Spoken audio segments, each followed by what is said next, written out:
Welcome to episode 13 of Liquid Velvet Literature. Honey is bee vomit.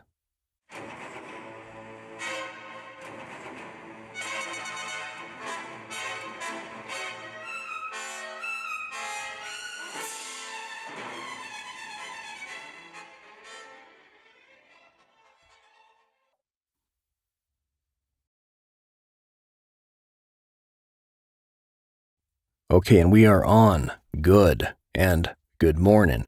Welcome to episode 13 of Liquid Velvet Literature here on Prose Radio. We began today with a quote by Jean-Paul Sartre, or Sartre, as I've heard him called, and it's about truth. And I was thinking about truth this morning, and I was, like a lot of us, I'm trying to come up a little bit, trying to get in shape, trying to lose a spare tire and the goop under the chin, and trying to just be overall healthier, And so I was watching this video on YouTube, and it was this doctor talking about, eating only meat, and no sugar, because fruit is nature's candy, and don't eat honey, even honey. And he was really cool guy, but he was so adamant. He's like, honey is bee vomit. And he was so hardcore about it, and I didn't want to know that. I like honey. I like fruit. I like nature's candy, but I decided to go ahead and give it a shot. So it's been a while, but that stuck in my brain. Honey is bee vomit. It just changed everything, and it called me back to a moment when I was really young, like a boy, and I was with my family. We had gone east to go see relatives, right? And there was a neighbor kid down the street who was my age, so we were playing out in this field, and it was getting to be dusk, and it was really beautiful night. We were playing, doing what kids do, and I looked over and saw a swarm of fireflies, right? And I hadn't seen those since I was really little, and I was so fucking jazzed. I was like, fireflies. But I'll give the kid credit. He was smart. And he goes, well, those actually aren't flies. They're beetles, and the light you see is a cold chemical process used to attract mates. And I was like, hey, thanks, Dick. Thanks for destroying my sense of wonder, and so I thought, and all the way back west from there, all I thought about was this little, froggy face in his glasses going, well, it's not really light, it's and the beetle part's what got me. I wanted to see fireflies, but no, they're beetles with a cold chemical process used to attract mates. Was I better for that information? No, I wasn't. Was I blissfully ignorant seeing fireflies? Yeah, I was. But I think with literature, it had the opposite effect on me. I think that discovering the truth about your nature through a dead writer is a beautiful thing. So anyway, I digress. Let's read some poetry. Okay, this is not a poem, but it's Huckleberry Who with the Consequences of Mediocrity. Get great at whatever it is you do, as life has a way of keeping those fake it till you make it types down. I once knocked a lovely young prostitute out in the crowded middle of the Vegas Venetian lobby who was only trying to slip her card into my back pocket. I thought someone was after my wallet. I'll wager it was the first time ever that she didn't get paid for the 15 minutes spent on her back with her skirt gathered up around her waist. Just goes to show how important those little, seemingly banal details are in every occupation. Fair enough. I like that. Now let's see. Oh, this one. This is by Mariah. Mariah is one of the pillars, the columns in the pantheon of prose, I would say. A handful of the talents that have been on there for quite a while, and I've never once not liked something from this writer. So this is in the Poetry and Free Verse portal. It's Mariah with an untitled poem. I sigh because I know tonight she is somewhere touching you, while I can only stand at the edge of your forest, Jealous of the moon. Yeah, that is beautiful. And we've all been there. Some of us live there. I've lived there before. I mean, yeah, nothing is worse than a broken heart. That's a beautiful piece. This one is MatthewdaSilva with Residence. The day's wet, dark roadway sets breadcrumbs to the house, park, and the harbor. I like that. I like the word harbor. Is that weird? It's such a peaceful word to me. Whenever I think of harbor, I just like the word. I don't know why. It just gets me in that kind of, I don't know, like Catalina Island / sunset over the water or sunrise.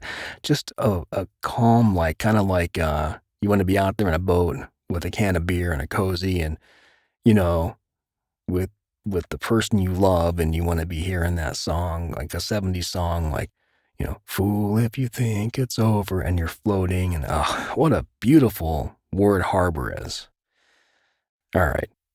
Sorry. And this one is from Beccawaits, and its Purification is from the challenge. Write a poem about cleansing by fire by any means. This is the prose challenge. This is a monthly challenge. So write a poem about a cleansing by fire by any means. Beautiful, gritty, dark, fluffy. Make it yours. Yeah, there are like almost 60 entries in this so far. Really good work too. But this is Beccawaits with Purification.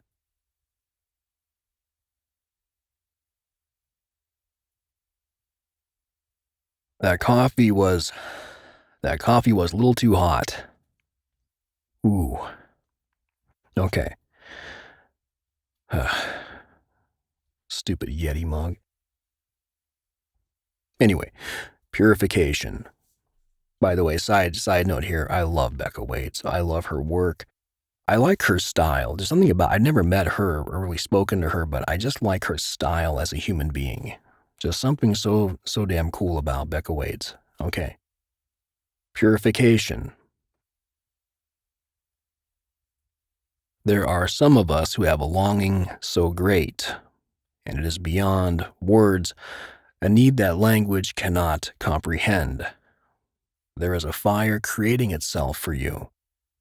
This fire has smoldered for centuries, waiting for the spirit in you to rise and stoke it. Burning for you, waiting for you, for yourself to become undone, so your soul can become complete. There is a spirit within you. It has been waiting for centuries, for a millennia, from before the conscious awareness of time, before existence itself. It is time. Summon all your rage, pain, brokenness, and shame. Let this transform you into the self you have come here to be. Gather all of these emotions that have haunted you this entire life cycle. Summon all your infinite strength. Rise up and stride unflinchingly into the heart of these flames. Rise up and become the courage that you are. Yeah. Fuck yeah. Love me some Beccawaits. I mean, this whole challenge is cool. Let's detour. I mean, I could read all of these, but I'd be here till like, well, I wouldn't be here that long, actually. This is Mamba.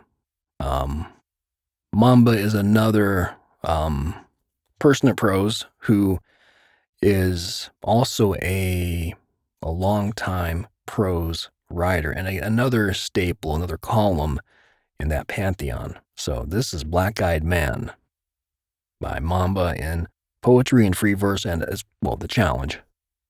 More hot coffee, more scalding hot coffee to erase my innards. Give me a second.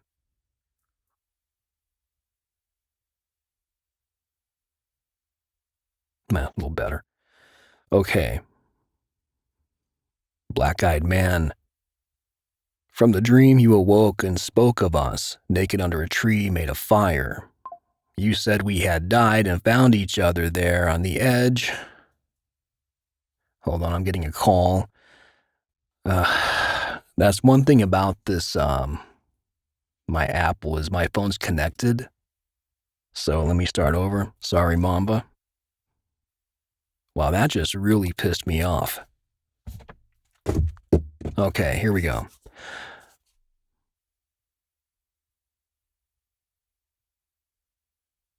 Black-eyed man. You know, side note here. I miss no distractions. I miss every little fucking technical detail not being important. You know, every little thing, like you have to master everything around you. Like even my webcam right now, it's following me, it's tracing me, and I set it to off and it clicked back on for some ungodly reason.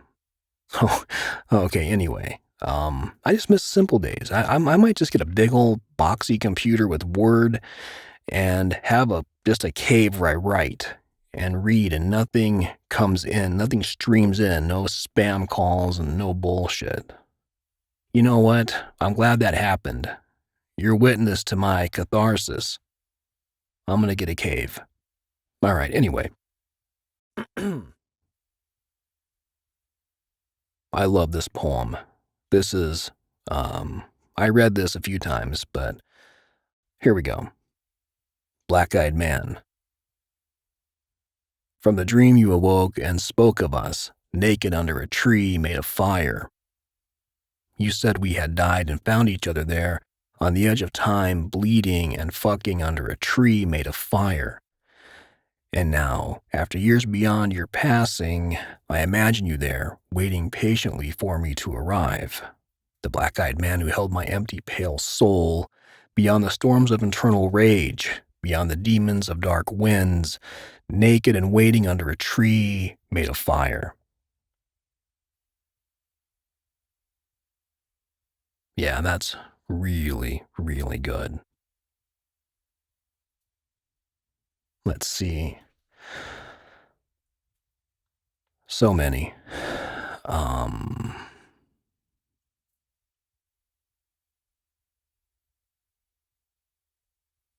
Yeah, I mean, I'll link this in the video. Lots of good writing. Thornless Rose, 78. Bird AJ. Yeah, all this is it's just a good read, this challenge. Let's see. Okay, and then let's go to This is Belonging by MLPender in Poetry and Free Verse again. Coughing smoke escape my reprieve, breaths of air, my relief. My eyes searching now find the flickering flames, I see them. Faces of love encircle, warmth we gather. Yeah, that's beautiful. And we will close this out today with TheWolfeDen by Consort's Pyre. My skin splits, oozes, bubbles, and falls, sticking to your polished tile. I hear you weeping and smile now. Do you see the depth of your insolence? My cracking bones wail into the heat. Your irreverence has burned us all. Yeah, TheWolfeDen never, ever, ever writes anything that I don't want to read. So thank you to all these poets on here who contributed their work. I mean, what a beautiful challenge this is. So, and that's going to wrap today. I'll say it again. If you like to read, write, go to prose. Read, write, inspire, be inspired. Support your writers and readers by your work. Put your stuff up there. Like a jam circle. I kind of see it that way. Almost like a breakdance circle, only way cooler in my opinion. But breakdancing is pretty cool, I have to admit. Anyway, so Get yourself a sub button on Pros. Make some coin with your beautiful words. It's all right there.